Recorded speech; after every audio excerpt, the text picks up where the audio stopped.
vont à la messe par jour là méritent acclamation. Acclamez Jésus pour ces personnes.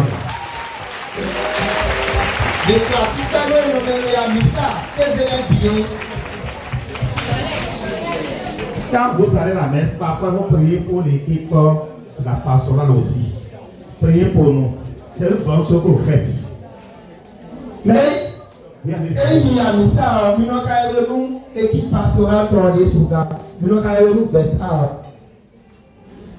quand je parle de messe, il y a une prière qui suit aussitôt la messe. Je peux dire que les deux sont subsidiaires. La messe est première, mais ce qui vient un peu là, c'est l'adoration du très saint sacrement. Que je mets comme un quoi. C'est l'adoration. Prière de colère que nous finissons. Colère que nous amisa. Bon, adoration du très saint sacrement. Jésus s'y fait. Et à partir de maintenant là, chacun va prendre dans sa tête une décision d'aller visiter Jésus au moins combien de fois. Français que tu enlèves, français que tu enlèves, il y a trop ce qui c'est le problème. C'est le problème. Minaï, c'est sacrement tentant. Et tu dois fortement bleu. Mais tu lances ces décisions dans les acteurs de ma mais tu lances ces décisions dans les. Mais tu lances ces décisions. Et moi, voir pour nous débat. Tout à l'heure, on a dit que c'est mais tellement caca pour nous, il n'a pas été bandé. Bon, c'est vrai que nous avons missionnaire mais des bureaux c'est ça tout le temps ou bien tout le temps nous mettons ils ont mission gloire tout le temps on met nous les pères nous c'est ça tout presque tout le temps hein même mais tant qu'on dimanche les naïfs jeudi les naïfs vendredi les naïfs. Je vous invite à prendre la décision au moins une fois le jeudi, le vendredi, n'importe quel jour de la semaine, à aller vers le très saint sacrement pour adorer Jésus. C'est important. C'est important. Mais le saint sacrement, les non rayonnés, ceux qui vont vers le saint sacrement rayonnent toujours. Je vous en prie d'écouter. Mais il y en a certaines personnes, quand on les voit, ils se ténèbrent debout. Oui, ils ont tous il faut que ton nom c'est flou quoi. Et puis avant de non dire ton quoi. Avant de l'éo, mais c'est sacrement. Pour le yéwe hawaïo. Avant de non fou, le do. Parce que mais point il regarde vers moi. Et là ça oui. Mais ça on c'est flou. Allez-y. Je vous invite à aller au Saint-Sacrement. Il y en a certaines personnes quand leur voit, il y a des voiles, des ténèbres sur leur vie. Oui. Mais ceux qui vont devant le Saint-Sacrement, en faisant ainsi, ces ténèbres disparaissent totalement de leur vie, car il est écrit dans la parole: qui regarde vers moi resplendira sans ombre, ni trouble, ni honte au visage. Amen. Il fait clair. Et il me tombe au sédanti. Et il me projet de où? Projet de bio. Madame Mia. Et, n'allons pas dire. Nous, on a prié pour les filles. Bon, nos chances au conseil, ça va me blâmer. Nous, nos filles, nous, nous, c'est simplement nous pour les pidi. Même quand tu as animation de l'opérateur bio, tout le monde y est. Et donc, c'est vrai que nous avons 6 années, parce que nous avons connecté pour prier pour nous. Nous avons connecté, nous avons connecté, tcha. Après connecté, oui, moi on a mis antenne. Nous avons branché antenne pour le groupe. Nous avons branché antenne de Kodo Oral dit. Nous avons branché le Kodo. Mais les sons anti-bof. Nous aussi, nous aussi qu'elle nous. Mais on a mené les. Antenne, il va attendre qu'à brancher à la soirée. Tu es sur la fleur sur l'antenne. Il y a ton frère, tu es sur la fleur sur l'antenne. Et la fleur sur l'antenne. Et je m'en vais vous dire, quand vous avez un projet, allez au Saint-Sacrement. Et concernant mon cas, le cas du berger, il dit, il ne fait rien. Concernant la prière, toute chose même, sans prendre par le Saint-Sacrement. Et s'il, parfois, et s'il va vers le Saint-Sacrement, il lui dit, fais telle chose, fais telle chose, fais telle chose. Et il a une connexion qui est en lui, qui est connectée à Dieu, qui est connectée à l'assemblée, qui est connectée à la chorale et qui est connectée sur chacun de nous. Mes amis, il nous est aussi dit, et tu l'as, il y a de quoi sur les temps de ça, t'as pas de quoi ça, puis le règne dans le site, moi il sait ça, tout le monde t'as pas de, mais t'es dit, Jésus le monde, nous connaissons pas. Et voilà pour toi, je te vois en ça.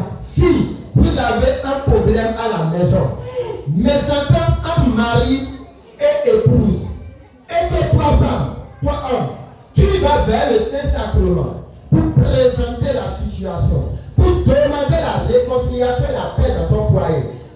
Le berger vous rassure, Dieu vous rassure. Cela ne ferait même pas 3 jours. Le Seigneur va vous répondre. Et à son tour, nous sommes terminés. L'élection de Jésus, nous avons éclairé à ta haine. Il y en a certaines choses. Jésus te préserve de te les montrer. Très bien, voilà le mot. Et il garde. Si tu découvres, tu peux s'exposer. Parce que la faute, il y a eu le Saint-Sacrement, pour nous donner la sauton voisin. Parce que parfois, tu peux te retrouver devant le Saint-Sacrement en train de prier. Et le Seigneur va révéler que c'est ton mari qui est sorcier.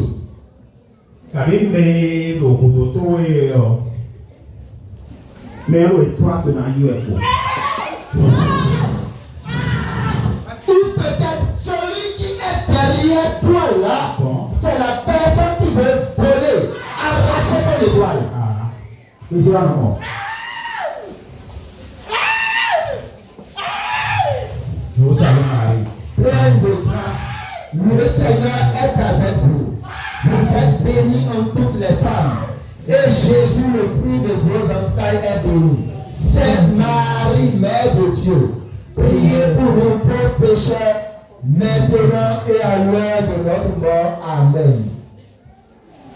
Il a dit ça, il faut prier, mais on va dire quand après, on va dire mais d'autant, Macadamia, mais quelqu'un a souba tonemi, a sita tonemi, a soubi en soua, et le monde est down, a soué nos filles plein de tout.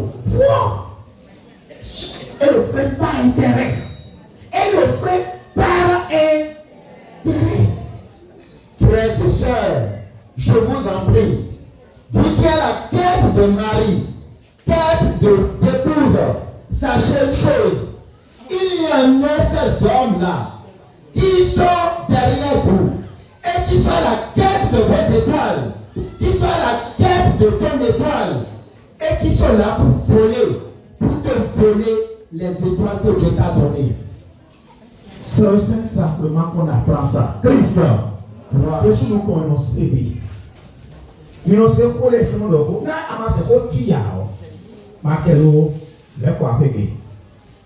Assis, au combien si on va dire m'londodi, canon. C'est devant le canon. Nani bénéon, bénéon canon léon, il dort autant. C'est devant le Saint-Sacrement qu'on reçoit ces nouvelles, qu'on reçoit ces inspirations. Oui, allez-y. Et c'est là qu'on écoute. Et là, tu peux y partir. Et tu seras sur la colère. Et le sommeil peut t'emporter. Dors seulement, car le Seigneur, comme son bien-aimé, qui dort. Beaucoup ont dormi et quand ils sont relevés, il faut laisser à mon maison. Et donc, on a quoi?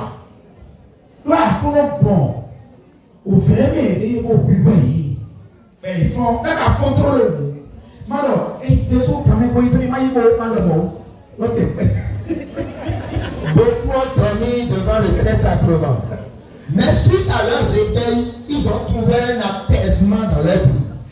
Et le Seigneur prie par là pour les apaiser, pour les consoler. Mais, si tu te réveilles de sursaut, ne cours pas pour quitter devant la présence du Seigneur. Ne dis pas que le temps est pressé pour quitter la présence du Seigneur. Reste là. Reste devant sa présence. Et donc, à fond, ça mon nom nos frères paraît pour la couronne tient louis. On tourne à voir tout petit. On a fait 3 000, 5 000, tu vois, d'accord. Ah, d'accord, plat, mon, à ma nom, allez, tiens, il faut mettre. Vous prenez mieux, mais notez quoi, il faut voir. Le voilà le COA. Si tu te réveilles, prends au moins 5 minutes de contemplation devant le Seigneur et remercie le Seigneur pour ce temps que tu viens de vivre. Maintenant, et donc, comment j'entends noir? J'entends noir. J'entends noir, c'est poli. C'est poli, le frère. On a fait caca, 10 minutes au moins. Tu vois, tu t'en. Mais tu t'en, c'est là mon trop loin. Là, c'est poli, ouais. Tu vois, tu t'en, on a trop loin. Et là, on tient trop loin. On a arrivé. Tu sais, pour les parler, ouais. Au poste, pour les parler au fond, ouais. Tu vois, tu t'en. On doit retrouver. Tu n'as pas mon assez. Il y a assez bon, bon. On te combattre le couroti. On court trop. L'autre bientôt l'avait enseignement l'autre dit. Donc je prépare l'enseignement sur le sommeil déjà. L'autre c'est trop. Et puis tu vas quoi? Par l'autre, tu es mon lit, et tu es monté sous. On a dit l'autre, tu dis parce que tu dis qu'il y a l'autre, mais ton dit, ma l'autre, ton dit, mais là, tu as dit, Si l'intention te tient à cœur, et tu n'as pas eu le sommeil, tu vas te mettre à genoux et te prosterner devant le très saint sacrement. Au moins pendant 10 bonnes minutes. Et ensuite, tu vas commencer à dire l'intention qui est dans ton cœur au très saint sacrement. Pas présenter tes demandes.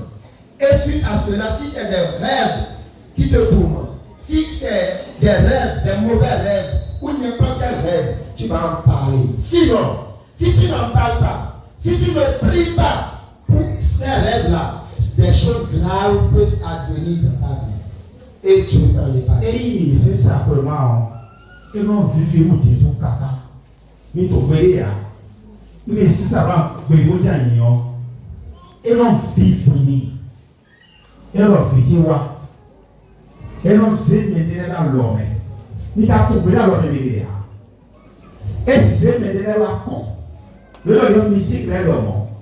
Et c'est maintenant la con. Et c'est ça l'homme, mais aussi on dit oui, on me voit. On a fixé, mais on dit. Et on a fixé, mais on me voit tant. Le monde le monde, c'est ça pour un mystère. Il y a quelqu'un qui trouvé. Et nous faisons le monde. Et c'est Zémédé. On a pris, mais on savons les lois. Il y a tout ton aide de tissu, tout ton aide. Il y a tout de tout ton aide, il y a tout. Il y a des dédits. On a le témoin, c'est de l'état.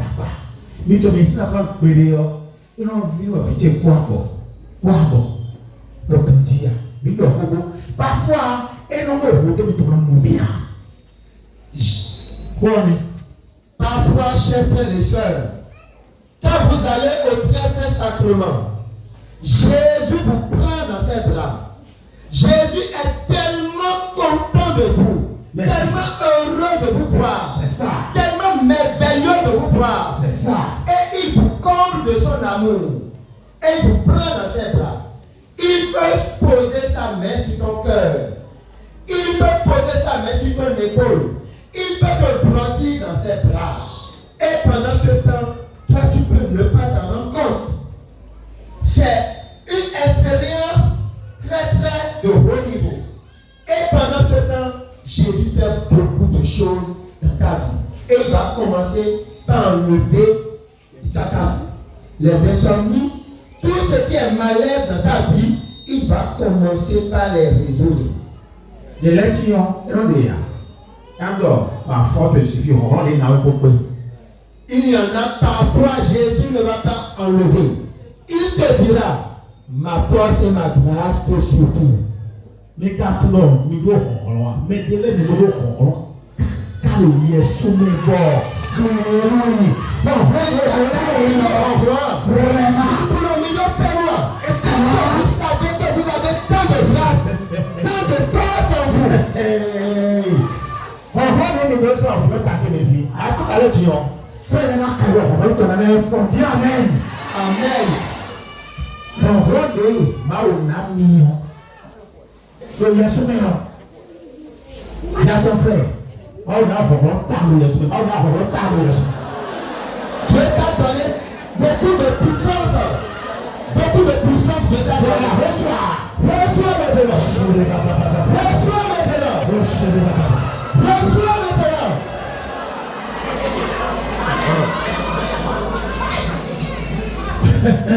Mais non, on a l'air au fait que c'est sécurité de Dieu. On retourne quand on fait périr. Dis Amen. Amen. On a fait périr. On ne le volera jamais. Christ. Gloire. Au fil de petit, on vient de témoigner de tout à l'heure. Il y a un enfant qui m'a fait un témoignage. Non, une jeune dame, tout à l'heure. Une jeune dame. Bon, et on s'est dans deux boutiques tombées. On envoie le serpent dans sa boutique. Et on s'est les petits tombes, on les premiers bénévoles. On lui envoie des envoûtements, beaucoup de choses. Je vais vous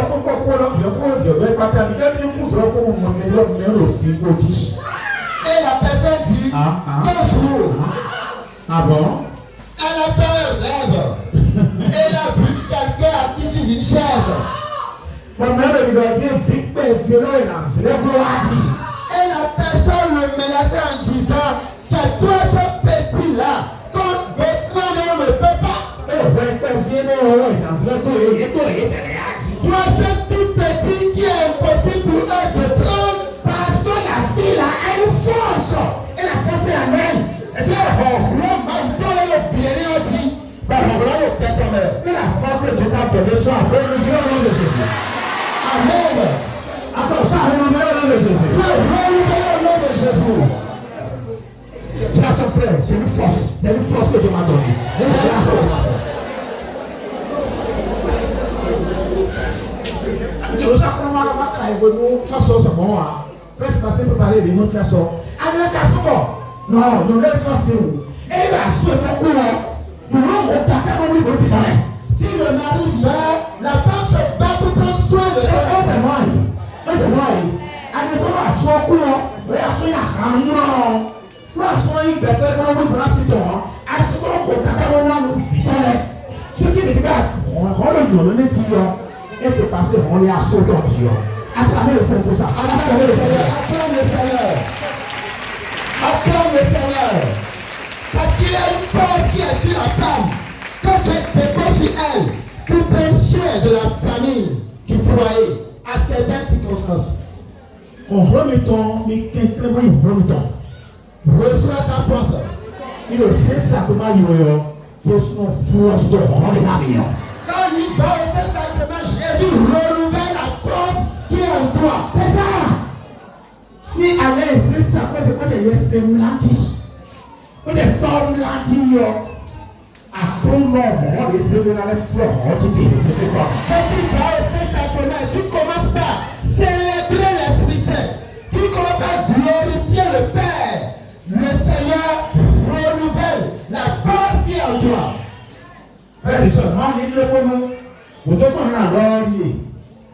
Mais c'est ça pour le traiter. Mais le dernier, mais la fois qu'elle fait dire, nous pas vieux, c'est ça pour mentir nous quoi.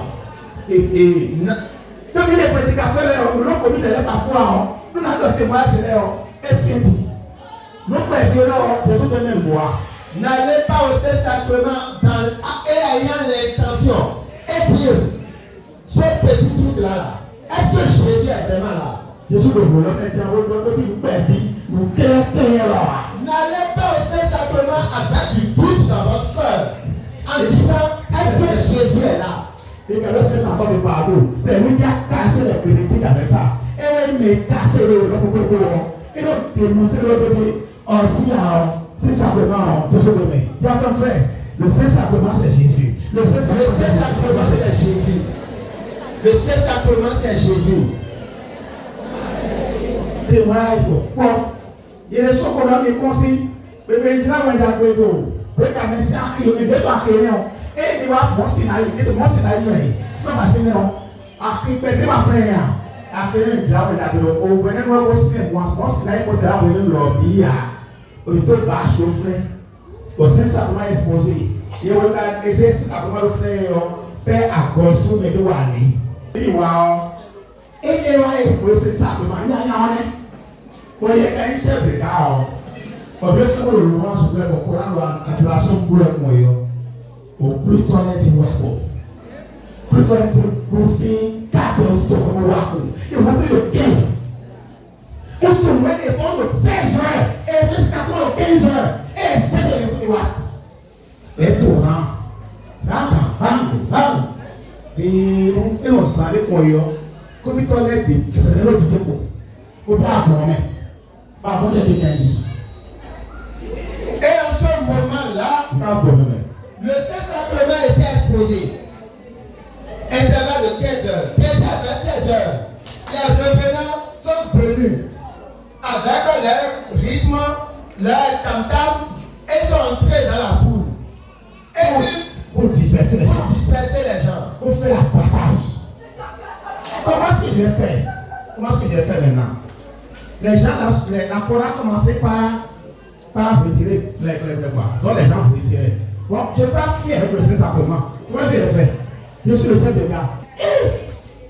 Je regarde si ça passe là, je ne regarde pas. On va faire quoi? J'attends, reste là. Ne bouge pas. On croise les bras. Faut serrer. Regarde, bon, et puis on ne pas. On ne va on peut dire qu'on a parce que ça te fait encore 640 millions. C'est ça comment il là. Bon Dieu est bon. Tu n'as pas compté pour eux. Au plus tôt, on te voit plus avec l'idée pour et tiens pour les cons. Oui, c'est ça comment ça. C'est ça comment ça. C'est sur le temps. Le corps soit et Tchakoli. Mais à Togo. Et Tchakoli. Mais Nego. Et Tchakoli. Mais à Togo. Tchakoli. Mais à Togo. Tchakoli. Bon, tout en est adoration pour le tige. Et maintenant, vous voyez, et le salut vous voyez, notre yabi. On a fait des petits, c'est sur le point. Bon, pour là, et non, des flingues bloqués. Ils s'étaient là bloqués plus de 10 minutes. Bon, maintenant, et qui t'aurait, quartier bleu, et qui t'aurait. Mais là, mon carré peut le dire, il y en a qu'à moi. Mon carré peut le dire, il y en a qu'à moi. Et dans les petits, et nos frères cacacoyeux, petits télécoyeux, on les où.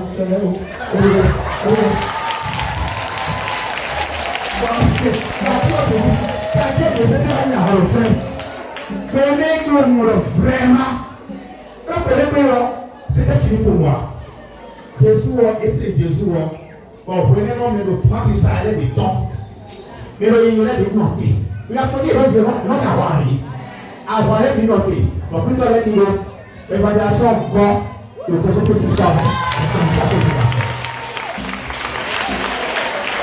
Donc, tiens, ton frère, tu es sur le Saint-Sacrement et tes mains. Tu es sur le Saint-Sacrement, tu es ça. Tu es sur le.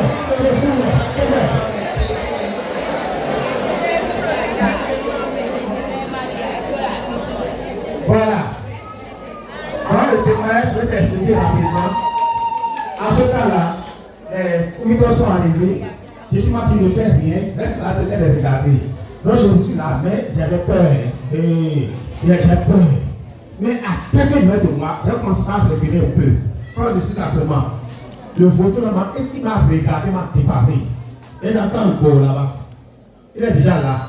Et après, comme ça. Comme ça. Et tous sont bien là. Tous ceux qui sont dans la ville là, et tous ceux qui nous ont suivis sont arrivés. Les revenants sont partis. Et la foule est. Donc vous voyez que directement.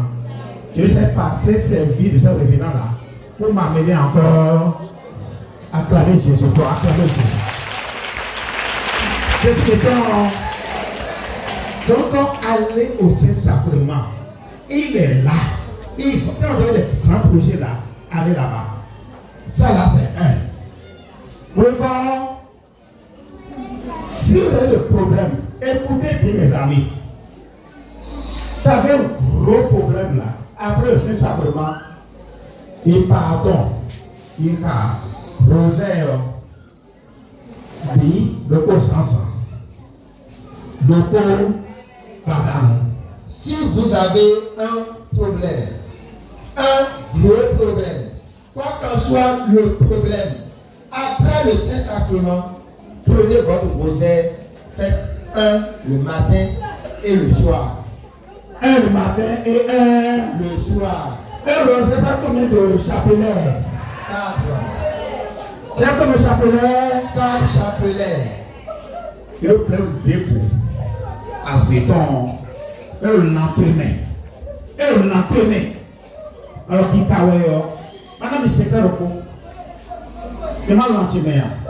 Mal lendemain, d'accord. Et c'est le frère Théophile qui est mort là, qui est notre ami là, qui est là dans le secret là. On peut dire, frère Théophile est où?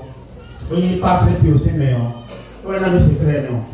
Et là, nous sommes bien à s'appeler. On est dans le temps, il a dit que on a un peu de mariage au lit. Et nous sommes Christ aussi quand Dieu. On nous met. On nous met. On met.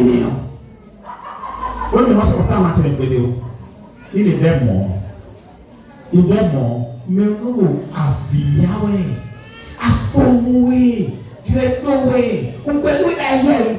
Parce que nous, millions de choses, on a donc des soucis de nous. En réalité, nous sommes millions d'hommes. Nous sommes souvent. Nous sommes courant électrique. Nous sommes boules. C'est ça la réalité. Et pour Yahweh, et là, nous, on va s'en tenir. Et là, nous, on est là. Et nous sommes et nous sommes c'est ça la réalité. Je m'en vais vous donner ce secret qu'un frère a partagé avec moi. Si vous méditez le chapelet, le rosaire, et que, par exemple, il y a quelqu'un qui s'est logé dans ton corps pour te faire du mal, tu prends le chapelet en méditant, en récitant Jésus, Salut Marie, tu dis que le précieux sang de Jésus, à chaque dizaine, descend en moi sur la personne qui est en moi comme un feu pour brûler, pour calciner, pour déloger la personne. Très bien. Que vous allez remarquer que cette personne va recevoir les coups effectivement sur lui. Amen. C'est ça. Dis à ton frère, c'est ça. Dis-lui, c'est ça. C'est ça.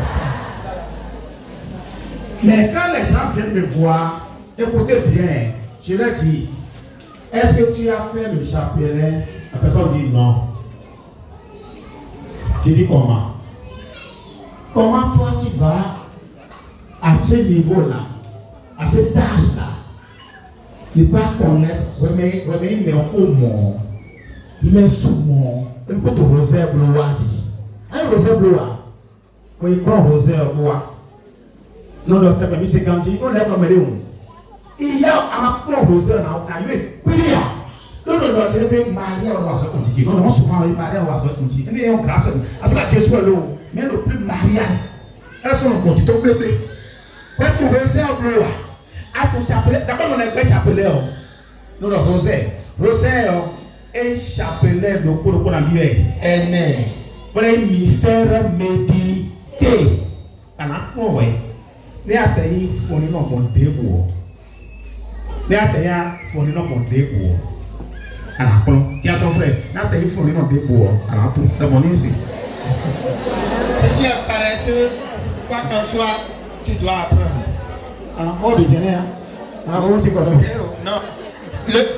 Le berger dit, si quelqu'un vient vers lui pour se faire écouter et accompagner, Très bien. qu'il recommande toujours à la personne d'aller apprendre à faire le rosaire.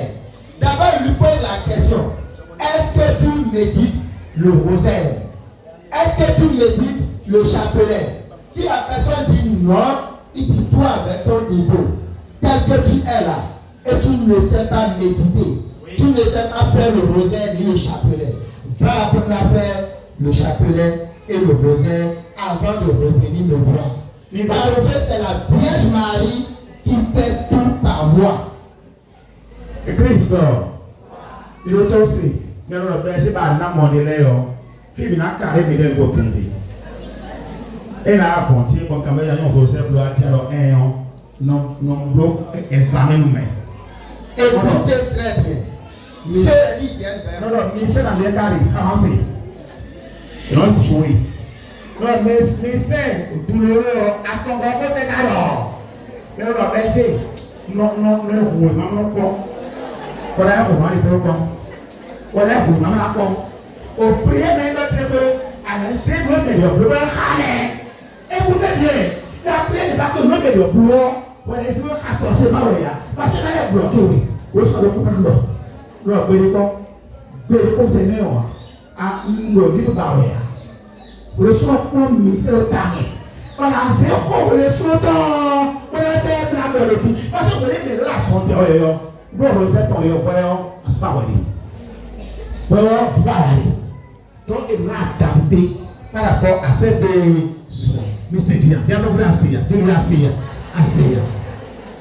Et je m'en vais vous dire, si quelqu'un vient, il y a un test que j'arrive à faire. Je lui demande, quel mystère douloureux, troisième mystère douloureux, c'est toi.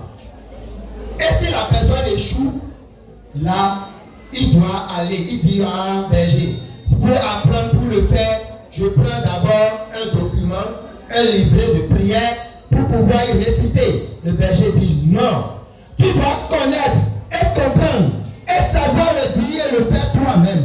Ça dépend d'un livret de prière, car la prière est personnelle et la prière vient du cœur.